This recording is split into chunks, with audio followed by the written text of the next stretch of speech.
अस्सलाम वालेकुम, मैं हूं बैद यूसुफ खान। आप देख रहे हैं मेरा फेसबुक और यूट्यूब चैनल। इस वक्त हमारे जो वजीर दाखिला है उन्होंने एक प्रेस कॉन्फ्रेंस की और प्रेस कॉन्फ्रेंस में ये बात कर दी कि अगर टीटीपी तहरीक तालिबान पाकिस्तान अगर हथियार डाल देते हैं तो उसके बाद उनसे मुज़ाकरात की जा सकती हैं, उससे पहले नहीं। हुकूमत ने जो कौमी सलामती का इजलास बुलाया उसमें यह फैसला हुआ कि इनके खिलाफ सख्त यानी काइनेटिक एक्शन लिया जा सकता है। अब दो तीन चीजें इसको समझना बड़ा जरूरी है। इस वक्त पाकिस्तान में जिस वक्त टीटीपी के साथ मुज़ाकरात पहले किए जा रहे थे और अब होंगे, इनमें बड़ा एक वाज़ेह फर्क मैं आपको बता देता हूं। इतना आसान नहीं होगा।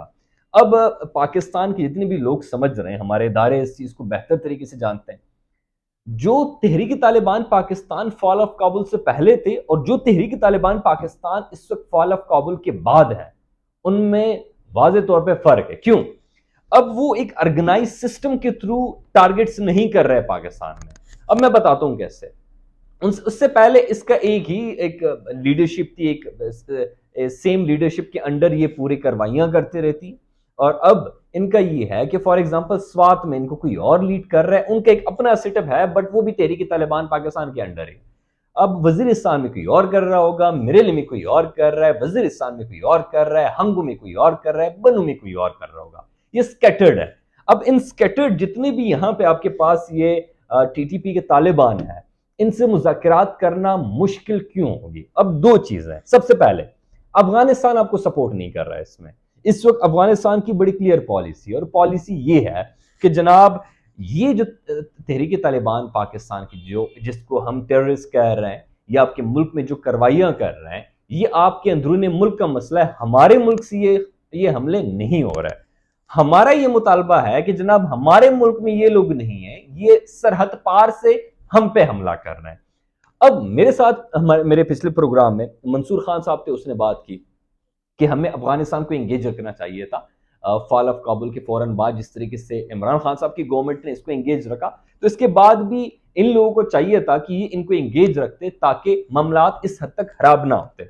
अब एंगेज रखने पे कुछ लोगों का ये दावा है कि जो इस वक्त काबुल में जो तालिबान का सेटअप है वो पाकिस्तान की क्यों मदद करेगा इन तालिबानी तहरीक तालिबान पाकिस्तान को पाकिस्तान के हवाले करना या पाकिस्तान के खिलाफ अपनी ज़मीन इस्तेमाल ना करने के लिए। जो एक हमने बात की थी, या जो दोहा कतर मुआहदे में जो बात हुई थी कि अफगानिस्तान की सरजमीन इस्तेमाल नहीं होगी, उनका एक ये कहना है, कुछ जराए से ये बात आ रही है कि ये तहरीक तालिबान पाकिस्तान की जो कुछ मौजूदा लीडरशिप है, ये तालिबान जो काबुल में इस वक्त है उनके साथ मिल के इन्होंने नेटो के खिलाफ जंग लड़ी है। अच्छा, अब अगर ये सारे तालिबान एक होके इन्होंने अमेरिका और उनके इत्तेहादियों के खिलाफ जंग लड़ी है, तो वही तालिबान काबुल से इनको कैसे अपने मुल्क से बाहर निकाल सकते हैं जब वो उनके एक ही जिहाद के साथी हों? तो ये लोग ये वाला एक नैरेटिव दे रहे हैं कि ये पॉसिबल नहीं है तहरीक तालिबान पाकिस्तान को अफगानिस्तान की सरजमीन से निकालना या उनको रोकना। अच्छा, दूसरा एक पॉइंट ऑफ व्यू है कि जनाब ये एक गलत खबर फैलाई जा रही है कि तहरीक तालिबान पाकिस्तान नेटो के खिलाफ इस वक्त अफगानिस्तान में जो तालिबान हुकूमत कर रहे हैं उनके साथ मिलकर उन्होंने जंग लड़ी है। ये गलत नैरेटिव है। अच्छा, तीसरा क्या है? तीसरा इस वक्त ये नैरेटिव चल रहा है कि जनाब इस वक्त जितने भी तहरीक तालिबान पाकिस्तान है, they are under no command, इसके कोई सेंट्रल कमांड नहीं है, और ये मुख्तलिफ टोले में बटे हुए कुछ ऑर्गेनाइज टारगेट्स के लिए मुख्तलिफ मफादात के लिए लड़ रहा है। यानी स्वात में जो टारगेट किलिंग्स हो रही हैं, स्वात में जो कार्रवाइयां हो रही हैं, उनका कोई अपना मकसद है, वजीरिस्तान वालों का कुछ अपना है, मिरली का कुछ अपना है, हंगू वालों का कुछ अपना होगा, और फला किसी और का कुछ अपना होगा।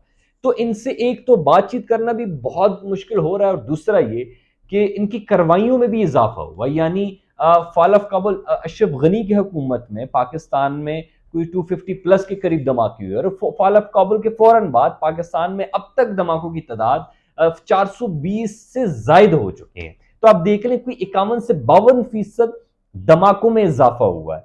अब यहां पे हमने जो पाकिस्तान ने अब तक जो पॉलिसी बनाई है, मुझे पर्सनली इख्तिलाफ इस बात से है कि जनाब 80 बंदों का पाकिस्तान का कैबिनेट अब तक अफगानिस्तान को एंगेज क्यों नहीं रख पाया? अफगानिस्तान आपका एक अहम तरीन हिस्सा है इस खित्ते में। अफगानिस्तान जैसे मुल्क को आप इग्नोर नहीं कर सकते। वहां पे बैठे काबुल में जो सिटअप काम कर रहा है उसको आपने इंगेज रखना है, उसको आपने पानी की इशू पे बिठाना है, उसको आपने बॉर्डर की इशू पे उससे बात करनी है। जो आपने बाढ़ लगाए, आए दिन हम वीडियोस देखते हैं कि वो बाढ़ आपके हटा रहे हैं गाड़ियों से। तो ये मसले जो बार बार आ रहे हैं इस पे बैठना चाहिए। लेकिन मसला क्या आ रहा है कि जनाब हमारी हुकूमत का फोकस, हमारे जो मुख्तलिफ इदारों का फोकस वहां से कैपिटल की तरफ आ गया है। तो इसको दोबारा उधर लेके जाना है, जो सिक्योरिटी के खदशा आते हैं वो सबसे इंपॉर्टेंट है, उस पर सबसे पहले प्रायोरिटी में उसके लिए काम करना चाहिए। राना सौला साहब की अपनी बात ठीक है, लेकिन राना सौला साहब को इतना मैं बताता चलूं कि इस वक्त हालात शायद इससे भी बाहर चले गए। अदम बर्दाश्त की आपकी पॉलिसी बिल्कुल ठीक है, लेकिन अदम बर्दाश्त से भी पॉलिसी बाहर निकल गई है। तो इस वक्त स्टेक होल्डर्स को चाहिए कि फिलफोर इसके लिए पॉलिसीज बनाएं और ऑपरेशन करने ऑपरेशन करें, मुज़ाकरात करने मुज़ाकरात करें, लेकिन कोई एक एक ऐसा एक्शन लें जिसपे बाद में वो खुद भी अमल भी करें। क्योंकि इससे पहले भी मुज़ाकरात हुए हैं, फाल ऑफ काबुल के बाद भी मुज़ाकरात हुए हैं, 2 दफ़ा राउंड हुए हैं, उसका अभी तक अवाम को तो शायद इसके बाद भी पता ना चले, लेकिन उसका कोई हल नहीं निकल आया, उसका कोई फ़ायदा नहीं हुआ। तो ऐसे इक़दामात होने चाहिए, चाहे वो मुज़ाकरात हों या वो एक्शन हो, ऑपरेशंस हो, ताकि उसका हमारे आने वाले दिनों में पाकिस्तान में अमन कायम हो जाए। बहुत शुक्रिया।